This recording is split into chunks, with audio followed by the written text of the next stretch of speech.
안녕하세요. 여러분과 함께 자료들을 깊이 살펴보는 시간입니다. 혹시 어떤 끔찍한 사건 이후에 그 남겨진 사람들의 시간은 어떻게 흘러갈까? 뭐 이런 생각해 보신 적 있으신가요?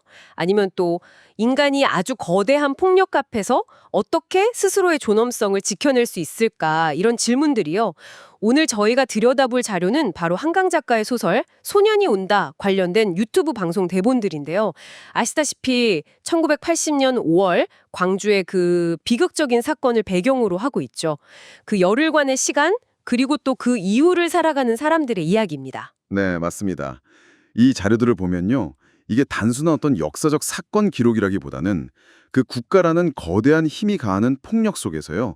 개인이 겪는 아주 깊은 상처, 트라우마 같은 것들, 그럼에도 불구하고 어떻게든 인간다움을 지키려는 그 처절한 몸부림. 네. 그리고 또 왜곡되지 않은 기억이 얼마나 중요한지 이런 것들을 이야기하고 있습니다. 특히 그 제대로 애도받지 못한 기억은 왜 자꾸 우리 곁을 떠나지 못하는가? 이런 질문을 던지게 만들죠. 아, 그 기억의 문제. 네, 그게 정말 핵심인 것 같네요. 그럼 이 소설이 그 참혹했던 시간과 그 이후를 어떻게 그려내고 있는지 저희가 함께 좀 더 자세히 들여다보겠습니다. 먼저 소설의 시간적 배경은 1980년 5월 18일부터 딱 열흘간의 광주잖아요. 네, 보내주신 자료들을 쭉 보니까 당시 계엄군의 그 뭐랄까 진압 과정에서 벌어진 그 폭력 속 인물들의 이야기가 중심이 되더라고요. 중학생 동호라는 소년을 이제 중심으로 해서 여러 인물들의 시선이 이렇게 교차되면서 이야기가 진행되죠. 네. 그 시점 활용 방식이 특히 좀 주목할 만한데요. 여러 인물이 각 장에서 화자로 등장하는데 이게 심지어는 총에 맞아 숨진 동호 친구 정대 있잖아요. 그 죽은 영혼의 시선으로 그날의 상황을 증언하기도 합니다. 아, 죽은 영혼의 시선이요? 네. 분석 자료에 따르면 이런 좀 독특한 구성이 단순히 사건을 입체적으로 보여주는 걸 넘어서요. 산자와 죽은 자의 경계를 뭐랄까 허물어뜨리는 거죠. 그러면서 트라우마라는 게 시공간을 넘어서 어떻게 계속 지속되는지 이걸 아주 감각적으로 느끼게 만드는 그런 효과가 있다고 분석합니다. 와, 그럼 정말 강렬한데요. 듣기만 해도 좀. 네. 그럼 그 폭력 속에서 인간을 움직이는 가장 깊은 힘, 그거 뭘까요? 자료 분석에서는 죄책감 그리고 양심 이 두 가지를 중요한 키워드로 꼽던데요. 아, 네, 맞습니다. 그 친구 정대의 죽음을 바로 옆에서 본 동호가 사실 위험한 걸 알면서도 그 시신들 곁에 남기려 하잖아요. 그런 선택이라던가 혹은 그 마지막 날 도청에서 빠져나왔다는 어떤 수치심 때문에 평생을 괴로워하는 인물들의 모습, 이런 걸 보면 좀 중요한 질문이 생기는 것 같아요. 인간이 과연 생존 본능? 그것만으로 움직이는 존재일까? 아, 네. 분석 내용을 보면 이 소설은 때로는 그 양심의 무게라는 게 죽음의 공포보다 더 무겁게 개인을 짓누를 수도 있다.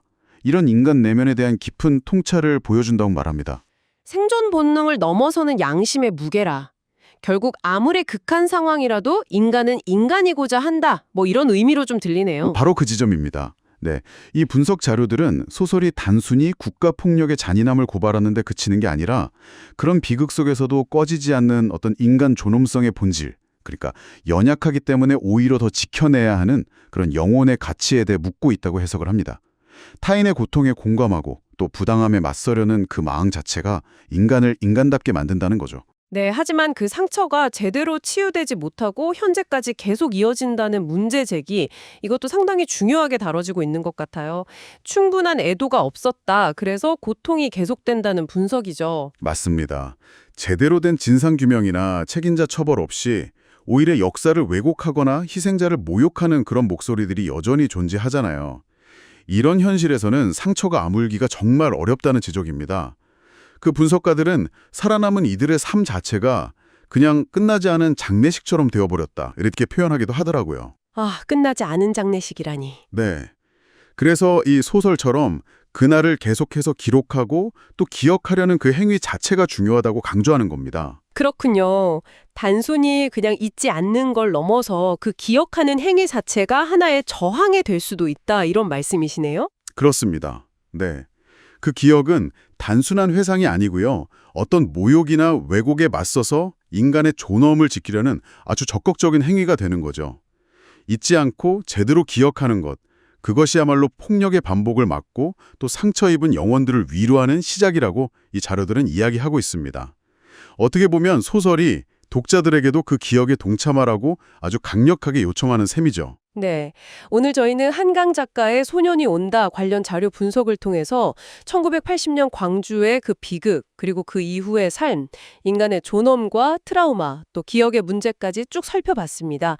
참혹한 폭력 앞에서 인간이 어떻게 반응하고 고뇌하는지, 그리고 또 충분히 애도되지 못한 과거가 현재에 어떤 영향을 미치고 있는지 깊이 생각해 볼 수 있는 시간이었던 것 같습니다.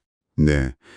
핵심은 역시 그 양심과 죄책감이라는 것이 때로는 생존 본능보다 더 강하게 작용할 수 있다는 통찰이었고요. 그리고 또 제대로 기억하는 행위가 왜 그토록 중요한 저항이면서 동시에 치유의 시작이 될 수 있는지 이런 부분들이 아니었나 싶습니다. 이 분석들이 여러분께도 좀 중요한 질문을 남겼으리라 생각합니다. 네, 마지막으로 이런 질문을 한번 던져보고 싶네요. 오늘날 우리 사회에서 우리가 외면하지 않고 기억해야 할 그 소년은 과연 누구일까요? 여러분 각자의 답을 한번 찾아보시는 것도 좋겠습니다. 지금까지 여러분의 자료를 깊이 있게 들여다보는 시간이었습니다. 감사합니다.